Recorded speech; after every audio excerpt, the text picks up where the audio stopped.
आपको एक सलाहकार या एक डिस्ट्रीब्यूटर जो आपका हैंड होल्ड कर सके, उसकी आपको सख्त ज़रूरत 2 समय पड़ती है जी। और केवल दाम देख करके आप किसी चीज़ का चुनाव नहीं कर सकते क्योंकि वो थोड़ा सस्ता मिल रहा है जी।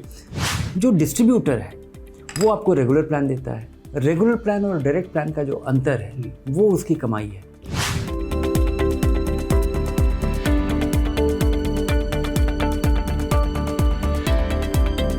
नमस्कार और स्वागत है आपका निवेश का बड़ा सवाल में, जिसके नॉलेज पार्टनर हैं मेरे एसेट म्यूचुअल फंड। देखिए, आज का सवाल बहुत सीधा है लेकिन जवाब उतना सीधा नहीं है।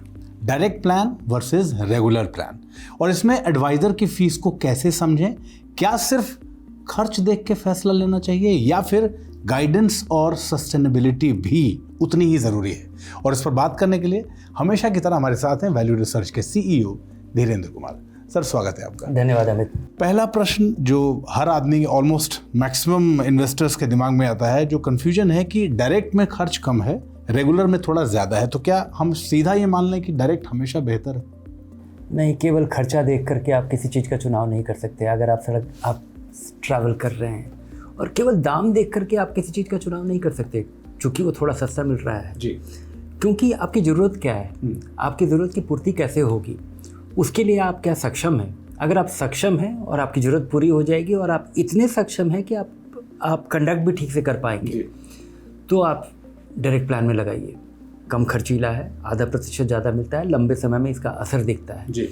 लेकिन अगर आप अपनी ज़रूरत के हिसाब से निर्धारित कर पाते हैं कि आपको कौन सा वाला फ़ंड चाहिए, किस कैटेगरी का फ़ंड चाहिए, कम समय, आप पहले तो आप मेथोडिकली निर्धारित कर पाते हैं कि आपका जो पैसा है वो कम समय का कौन सा है, मीडियम टर्म का कौन सा है, लॉन्ग टर्म का कौन सा है। आपको ये बढ़िया से जानकारी है कि कितनी गिरावट में आप विचलित नहीं होंगे जी। तब आप सक्षम हैं जी। आप ये चुन पाने में कि आप इक्विटी फंड चुन रहे हैं, कौन सा वाला इक्विटी फंड चुन रहे हैं, आप ये जानकारी के साथ चुन रहे हैं कितनी गिरावट होगी जी। लेकिन एक और बात आती है, आपको एक सलाहकार या एक डिस्ट्रीब्यूटर जो आपका हैंड होल्ड कर सके, उसकी आपको सख्त ज़रूरत 2 समय पड़ती है जी। एक, जब बाज़ार में हाहाकार मचा है, जब अचानक बाज़ार गिर रहा है, पहली बार आप इसको एक्सपीरियंस कर रहे हैं और आप घबरा के भाग जाएंगे। आप बोलिएगा कि नहीं, अब मुझे और गिरावट नहीं चाहिए, क्योंकि आप 20% ऊंचाई से 20%, आपका नुकसान भले ही नहीं हुआ हो, आपका पैसा दोगुना हो गया है, लेकिन पहली बार दोगुना होने के बाद अगर वो 20% गिर जाए तो आप चिंतित हो जाएंगे। दूसरा, जब कहीं पे भी पैसा लगाया जा रहा है और वो तेज़ी से बढ़ रहा है, तो उसमें सबसे जो रिस्की चीज़ है वो बाज़ार में ज़्यादा रफ्तार से बढ़ता है और वहाँ पे भारी गिरावट भी आती है। तो आपको बहुत तेज़ी से चलने वाले बाज़ार में और बहुत घबराहट से भरे हुए बाज़ार में, दोनों समय आपको इस आदमी की ज़रूरत पड़ती है। और ये कम समय आता है जी। और उस समय ये लोग अपनी ज़रूरत काफ़ी बेहतर तरीके से साबित कर पाते हैं, चाहे वो एडवाइज़र हो या डिस्ट्रीब्यूटर हो जी। जिस पे आप भरोसा कर सके कि ये आपकी मदद करेगा, या आप उससे सलाह लेंगे। और अगर आप ये सब चीज़ खुद कर पाते हैं, डायरेक्ट प्लान में लगाइए। अगर आप ये नहीं कर पाते हैं तो पिछले 4-5 साल से लोगों को अंदाज़ा नहीं हुआ है कि बाज़ार में हाहाकार क्या होता है और उस समय आप किस तरह से रिस्पॉन्ड करते हैं, क्या किसी आदमी के होने से आपको उसमें मदद मिल सकती है, उसका अंदाज़ा लोगों को नहीं हुआ है। तो यही निर्धारित करता है कि आपको एडवाइज़र चाहिए या आप डायरेक्ट प्लान में लगाइए। ठीक है सर, पर लोग कहते हैं कि एडवाइज़र की जो फीस है सर वो हिडन होती है और लंबे समय में ये बहुत भारी पड़ती है आपको, क्या ये सच है? नहीं, देश दुनिया में हर एक सेवा का पैसा देना पड़ता है, आपको देना पड़ता है। अगर आप टैक्सी से जाइएगा तो आपको टैक्सी लगेगा, ज़्यादा बड़ी टैक्सी में जाइएगा तो उसका पैसा लगेगा, एयर कंडीशन टैक्सी में जाइएगा तो उसका अलग से लगेगा। हाँ, भारत में इस चीज़ का स्वरूप बदल गया है जी।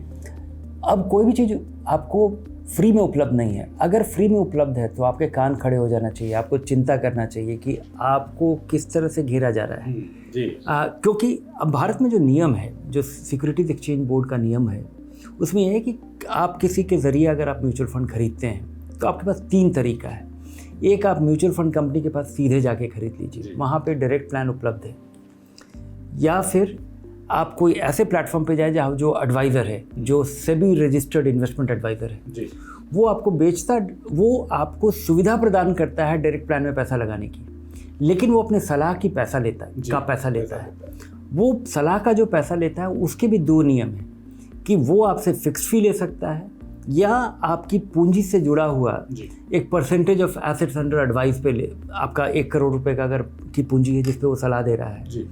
तो वो आपसे 25 पैसा ले सकता है, 50 मतलब 25 बेसिस, 1/4%, आधा प्रतिशत, इस तरह का आपसे वो सालाना फीस ले सकता है। और इसका नियम में प्रावधान है। तो एडवाइज़र आपसे फ़ीस लेता है, फिक्स्ड फ़ी लेता है या फिर एसेट से जुड़ा हुआ एक फ़ीस लेता है जी। जो डिस्ट्रीब्यूटर है वो आपको रेगुलर प्लान देता है। रेगुलर प्लान और डायरेक्ट प्लान का जो अंतर है वो उसकी कमाई है। अच्छा जी। और ये जो कमाई है, कई बार लोगों को ऐसा लगता है कि सलाह तो केवल एक ही बार दिया गया और रोज़ रोज़ उसका खर्चा क्यों वहन किया जा रहा है। तो फिर आप देखिए कि आप खुद कर सकते हैं क्या। नहीं तो आपको अच्छे सलाहकार, अच्छे डिस्ट्रीब्यूटर, ये आपको इसका खर्च आपको वहन करना पड़ता है। तो सर फाइनल चॉइस कैसे करें, डायरेक्ट वर्सेस रेगुलर में से कौन सा? अगर आप 3 चीज़ खुद कर सकते हैं तो आपको डायरेक्ट फंड में इन्वेस्ट करना चाहिए। अगर आप ये निर्धारित कर पाते हैं कि किस कैटेगरी के फंड में आपको लगाना है अपने समय अनुसार और अपनी ज़रूरत अनुसार। दूसरा, उस कैटेगरी में बेहतरीन फंड का आप चुनाव कर सकते हैं खुद से कि अगर आपने सोचा कि ठीक है आप डाइवर्सिफाइड फंड में लगाएंगे तो डाइवर्सिफाइड फंड 4-5 तरीके के हैं। मल्टी कैप है, फ्लेक्सी कैप है, वैल्यू फंड है। टैक्स सेविंग के लिए भी लगाना है तो वो भी मल्टी कैप फंड ही है। Large and mid cap fund है, या इसके बहुत सारे इंडेक्स वेरिएंट्स भी उपलब्ध हैं। BSE 500 है, NSE 500 है। तो आप इसका निर्धारण आप खुद चुनाव कर सकते हैं, निर्धारित कर सकते हैं और आप लगा सकते हैं। दूसरा कि जब बाज़ार में हाहाकार मचे तो आप अपना पैसा, आप घबराएंगे नहीं, आपका नींद उड़ेगा नहीं और आप अपना पैसा निकाल के बाज़ार से हमेशा के लिए नहीं जाएंगे। और ये एक्सपीरियंस से ही आता है। और अगर आपको अपने आप पे इसका भरोसा इसके लिए भरोसा है कि आप ज़रूरत निर्धारित कर पाएंगे, अच्छे फंड और अच्छे कैटेगरी का चुनाव कर पाएंगे और घबराहट में आप भागेंगे नहीं, या घबराहट जब नहीं हो, खुशहाली में आप उधार लेकर के दोबारा लगाने नहीं लगेंगे कहीं। अगर इतना आपको अपने बारे में कॉन्फिडेंस है तो आपको एडवाइज़र की ज़रूरत नहीं है। आप एडवाइज़र के बिना आपका काम चल सकता है। लेकिन मुझे लगता है कि अधिकतर नए निवेशकों को 1-2 बार जब तक बहुत गिरावट का दौर या एक बार बढ़त का दौर नहीं देख लेते हैं तब तक ये एक्सपीरियंस नहीं अर्जित होता है। तो इसका मतलब ये है सर कि दोनों ही स्थितियों में ना तो अति उत्साह में जाइए ना अति दुख में जाइए। जी। अब फाइनली होमवर्क क्या है इस बार का?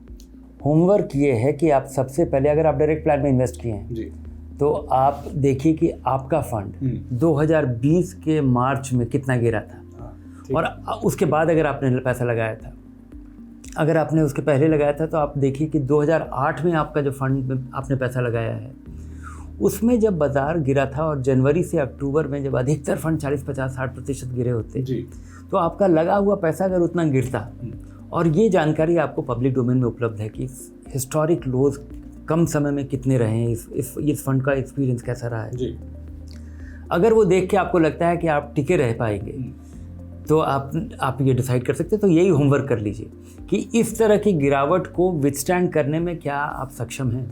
यही निर्धारित करेगा कि आपको सलाहकार चाहिए या आप खुद कुछ कर सकते हैं। बहुत धन्यवाद सर इस पूरी जानकारी के लिए। धन्यवाद आपका मित्र। तो देखिए, इस एपिसोड को देखने के बाद आपको डायरेक्ट वर्सेस रेगुलर प्लान के बारे में बहुत सफाई से सब कुछ समझ में आ गया होगा। इसके बाद भी अगर अपने निवेश की प्लानिंग से जुड़ा कोई सवाल मन में है तो हमें लिख के भेजिए और मेरे एसेट म्यूचुअल फंड का नॉलेज सेंटर आज ही विजिट कीजिए। फिलहाल इस एपिसोड में इतना ही। नमस्कार। म्यूचुअल फंड निवेश बाजार जोखिमों के अधीन है। योजना से जुड़े सभी दस्तावेजों को ध्यान से पढ़ें।